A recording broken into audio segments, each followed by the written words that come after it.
Report says when officers got out there, they were approached by an employee, Haley Russo, who has worked at the daycare since November of 2024. It says she initially told a sergeant the child was stopped near the front door by a parent. When the sergeant later told her there were conflicting reports about how far the child got, the report says Russo became emotional and stated that she was just doing what her boss told her. She told police she was dealing with an upset child while the kids were outside, and 2 minutes later was told the child had made it out of the gate. She claimed the gate was locked and the child likely crawled under it. The report says Russo told police her boss had told her to lie so the daycare wouldn't be closed. We got a crazy situation where a daycare worker is being arrested because she ended up letting a child escape and he was seen running across the highway.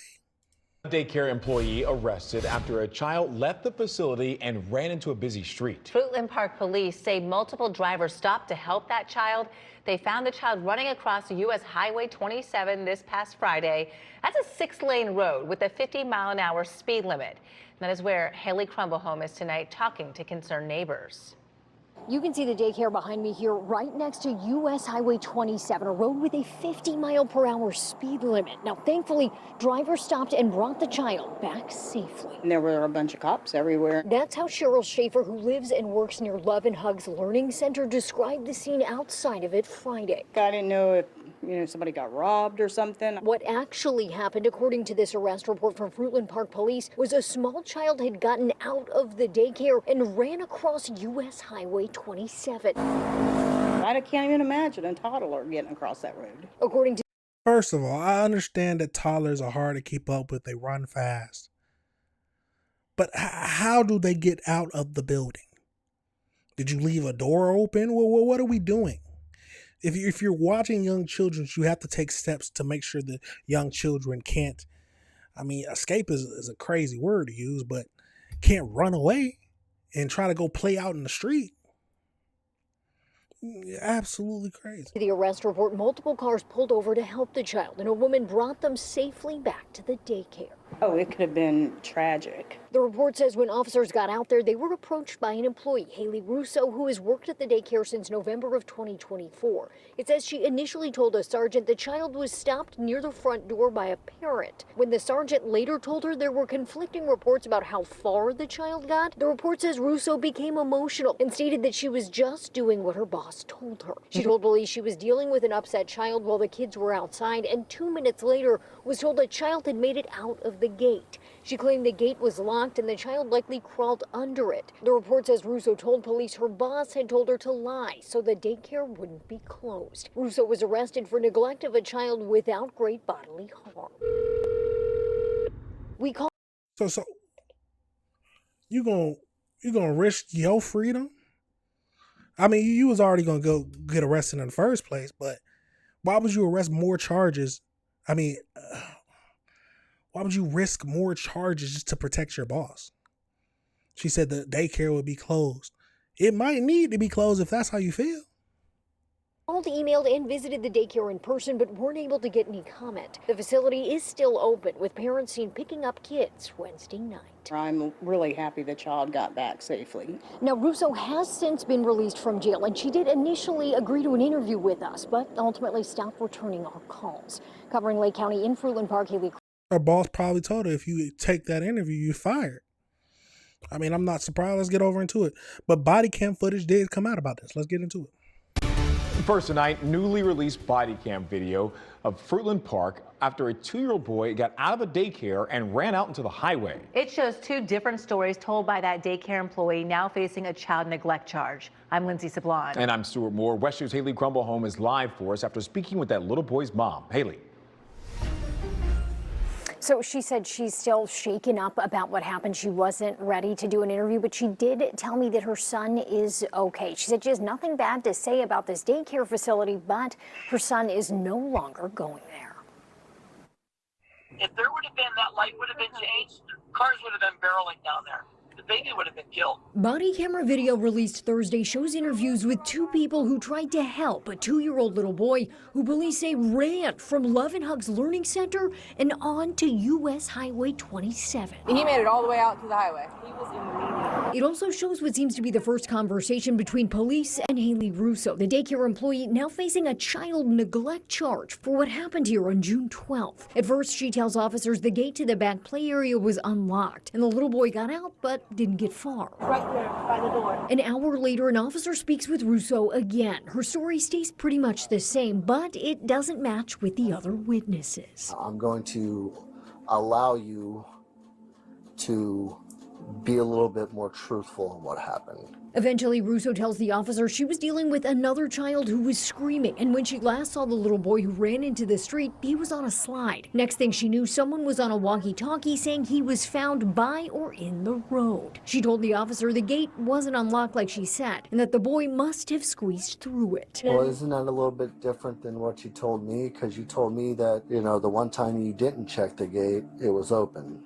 Yes, sir. It was different because I was doing what my boss told me to say because she didn't want to get this center shut down. But what I'm telling you now is exactly what happened. When we reached out to the daycare, they didn't address the claim Russo's boss asked her to tell a different story. But the owner did share with us a message she shared with parents, saying in part, while a mistake made by a staff member has led to recent media coverage, this incident does not define me, my daughter Shavon, or our center as a whole. In the body camera video, after confirming the child was solely in Russo's care, the officer lets her know she's being arrested for child neglect.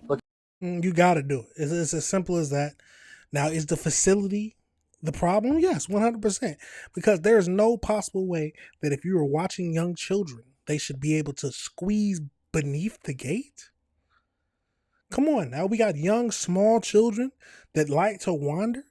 That should be the first thing you think about, them trying to squeeze through the gate or go over it. Yes, she needs to be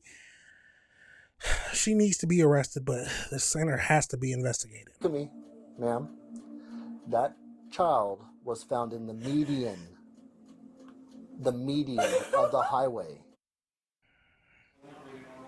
Now, DCF did come out and do an inspection at this facility the day that it happened. They also spoke with the Fruitland Park police chief today, trying to find out if anybody else could be facing charges in connection with what happened there. He wasn't able to confirm that.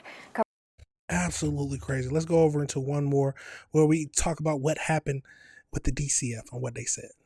35 investigates daycare dangers. A worker in Fruitland Park was arrested when a child in her care was found walking near the side of a road. Yeah, we did some digging and found the facility has had a number of visits from DCF. Fox 35's Esther Bauer joins us live now. And Esther, did these visits find anything?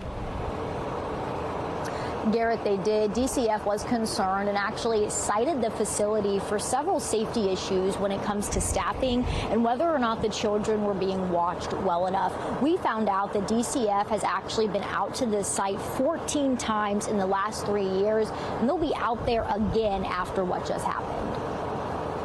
Haley Russo was facing a child neglect charge. She allegedly forgot to make sure the playground gate was secure, so a child got out. The child was found running in traffic on Highway 27, which is right next to the Love and Hugs daycare. It's very concerning. And this isn't the first concerning situation at the same daycare. We went through DCF reports and found multiple violations over the last 3 years. Since June of 2023, DCF has been out to the daycare 14 times and cited on 5 of those visits for critical safety issues, from improper staff to child ratios to failing to prove staff had completed mandatory trainings.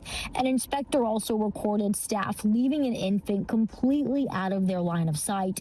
Another inspection showed infants were left entirely unattended in a room, resulting in a child being injured.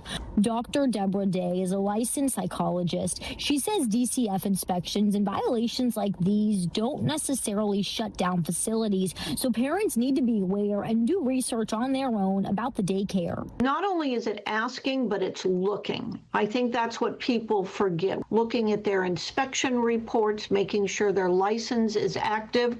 Who's the director? What kind of resume does that director have?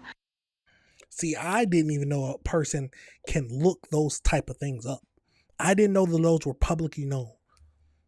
Which makes sense it is, but I know it's hard because one, daycare is truly expensive. So, the truly superb ones are going to cost you an arm and a leg. Should it be like that? But no, but that's how it is. We got to be real about it. So, but you still have to do your research. And I don't think anybody, at least I've never heard anybody talking about looking at the DCF records or the daycare, whoever inspects daycares, their records to see if they have any past safety concerns. They said 14 visits over the last 3 years. That's crazy. And all of these inspection reports are always public, so you can go online right now and look up a specific facility. Now, we have reached out to this daycare for comment, but have not heard back. Reporting live. Absolutely craziness, y'all. Let's get over into the AI breakdown just to see anything else we missed about this whole situation. So as we know, we got the Florida daycare worker, Haley, 27, was arrested and charged with felony child neglect after a 2-year-old boy escaped from a playground, ran across a busy 6-lane highway. The incident occurred on June 12, 2026 at the Love and Hugs Learning Center in Fruitland Park, Florida. So the toddler managed to escape the playground gate and wander onto U.S. Highway 27-441, a major corridor with a speed limit of 50. Multiple motorists pulled over when they spotted the child in the road, and a passing driver successfully rescued the toddler from the highway center median and returned him to the facility unharmed. I don't know about returning him to, I don't think I would return him to the facility. I hate to say it, but I'm sticking right there until the police come, because that sounds crazy to me, and I don't think that it's right just to return him to the facility without the police being there. But let's keep going into this. So the newly released police body cam footage revealed that she initially lied to officers, claiming that she noticed that the child immediately stopped him near the facility front door. That she noticed the child immediately, and they stopped him near the front door. So when confronted by investigators with the conflicting video surveillance evidence, Russo broke down and confessed that she had left the child unattended for several minutes. She admitted to lying because her supervisor instructed her to fabricate a story to prevent the state from shutting down the facility. Russo was taken into custody by the police department, and she has since been released on a $2,500 bond. Records from the Florida Department of Children and Families subsequently revealed that the daycare had been cited multiple times over the last 3 years for inadequate supervision and improper child-to-staff ratios. The facility-owned Desire Evans issued a formal apology to the parents, emphasizing that the incident does not define their 30-year history in the community. Wow. I wonder if the facility director or her supervisor truly told her to lie. Will we be surprised if she did or they did? Not at all. Because the supervisor is looking for the best interest of the company. But at the end of the day, you were going to jail either way because the child was under your supervision. Now, it sounds like that they have a history of having bad child to staff ratios. But you should have made that clear and then at least lead the situation to avoid any possible things happening and being you the sole person responsible. Now we just got to wait you got to take that charge, but this center needs to be investigated more. And parents need to be aware that you can actually look up the actual investigation records or the inspection records for daycare centers. Maybe parents knew that, but as a parent, as a non-parent, that's something I didn't realize, and that's crazy. But let me know your thoughts on that situation, y'all. Let me know if you disagree with anything I said. We got to review this stuff, y'all. We got to look at this. A lot of children get hurt at daycares when they aren't supervised, and just terrible things happen. So you got to be aware of where you're putting your children. I say that all the time.